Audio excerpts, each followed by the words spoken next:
Akkam jirtu dhaggeeffattoota shaalloo Oromoo hundi keessan share, like, comment, subscribe gochuu hin dagatinaa. Sagantaa kana yeroo yeroodhaan fooyyessaa deemaa jira. Share, like, comment, subscribe gochuun keessan immoo kana caalaa jabeessee akka hojjedhuu fi sagantaa biraallee akka dabaluu na taasisa waan ta'eef share, like, comment, subscribe gochuu hin dagatinaa isiniin jedha. Ani shaalloo Oromooti.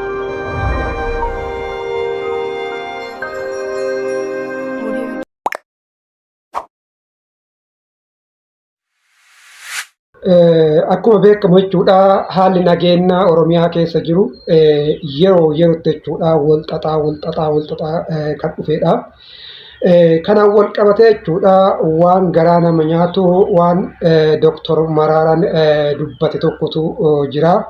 Waan kana waan garaa xiqqoosii na nyaatee fi waan kanarraa dubbachuu barbaade jechuudha. Waan baay'ee dubbatee garuu waan garaa nama nyaatu tokko waan dubbatee fi waan dubbachuu barbaade.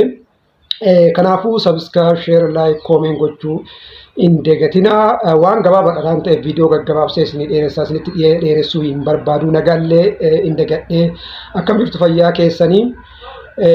Haalli nageenya Oromiyaa keessa jiru jechuudha. Akkuma beektan yeroo yeroodhaan kan nama yaaddessu kanarratti akkuma beekamu jilli KFO gara biyya alaatti deemee jira. Kanarratti uummata wajjin haasaa taasisaa jira jechuudha. Waan kana wal qabatee waan Dr. Mararaan jedhe tokkotu waan garaa na nyaate irraa dubbachuu fi akkasumallee waan guyyaa kaleessaa Jawaar Mohammad waa'ee riifoormii diinagdee kanaan wal qabatee dubbate irratti illee waan gabaabaa jechuudha. Waan olii galaa jeneraal jechuudha. Waan jeneraal ta'e maal akka inni jechuu barbaade irraa kan isin dubbadhu ta'a. Kanaafuu subscribe, share, like, comment gochuu hin dagatinaa kan isiniin jedhudha.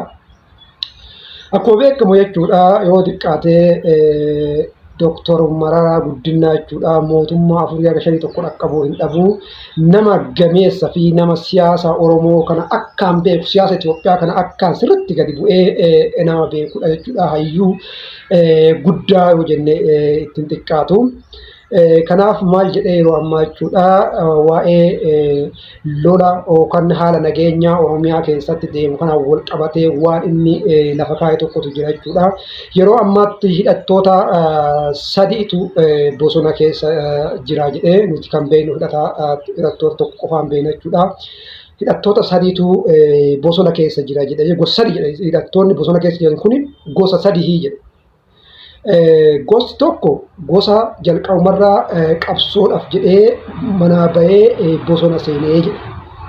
Gosti tokko immoo gosa faayidaa ofiitiif jechuudha fakkaatee nama qabsoof bahe fakkaatee saamee diinagdee walitti qabachuudhaaf bosona seenee jedhe.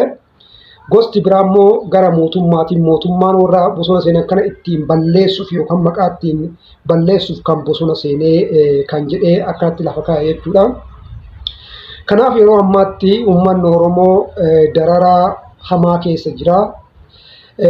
Du'aatii qofaa miti yeroo ammaatti kan jiru jechuudha. Du'iinsa qofa osoo hin taane ammatti jechuudha butanii nama jechuudha qarshii guddaa jireenya isaatittuu waan inni gurraan dhaga'ee hin beekne kan gaafatamutu ta'a jechuudha. Hamma 100,000, hamma 200,000, hamma 300,000, 500,000 jechuudha kan gaafatamudha.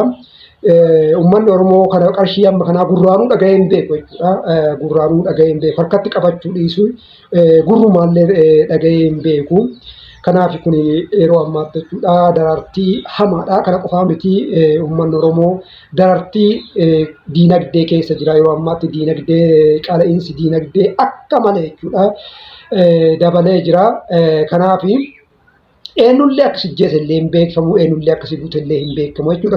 Kamittillee akka qabu yeroo ammaatti waa sadarkaa hin danda'amne irra gahee jira jechuudha. Akkuma beektan Jawaar Mohammad kanaan dura waan tokko dubbatee jira jechuudha. Dhimmi nageenya Oromiyaa kun dafee furmaataan argamnu taanaan gara seer dhabdummaa kan ce'u jechuudha. Amma sadarkaa sanarra gahee jira na fakkaatee seer dhabdummaa jechuun namni humna qabu tokko oluma ka'eetti si saama jechuudha. Humna qabaate taanaan ka'eetumaan si saama jechuudha. Maybe mootummaan waan kanaaf xiyyeeffannoo kennee furmaata kennuu qaba kan jedhu yaada qaba. Gara biraati immoo Jawaar Mohammad waa'ee riifoormii diinagdeetiin wal qabatee jechuudha. yaada isaa kennee jira. Riifoormii diinagdee kanaan wal qabatee yaadni inni kennu waa'ee xiinxalla diinagdee warrumaa diinagdeen baratan warruma ogummaa kanaan barataniif dhiisaa. Garuu akka waliigalaatti wanti beekamuu qabu tokko jechuudha. Riiformiin kun tokkoffaa waan of keessaa qabu investeeroota gara biyya keessatti akka isaan dhufan gochuudha kan jedhudha. Investariin immoo gara biyya keessatti dhufuu fi nageenyi jiraachuu qabaa kan jedhudha. Nageenyi immoo iddoo investeroonni itti hojjetan baay'ee isaa irratti jechuudha. Nageenyi hin jiru. Kanaafuu nageenyi bu'uu qaba waan jedhuuf keessatti qaba. Gara biraatiin immoo akkuma beekamu alergiin keenya jechuudha. Alergiin keenya irratti xiyyeeffatu hojii qonnaatii fi albuudaa irratti iddoon albuudaa fi qonni jiru jechuudha. Qonni jiru baay'een isaa rakkoo nageenyatiin kan danqamanii.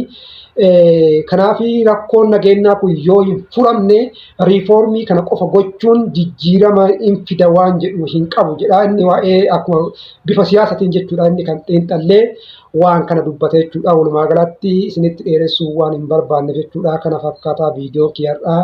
Subscribe, like, share, comment gochuu hin dagatinaa. Nagataa ulfaadhaa isiniin jedha.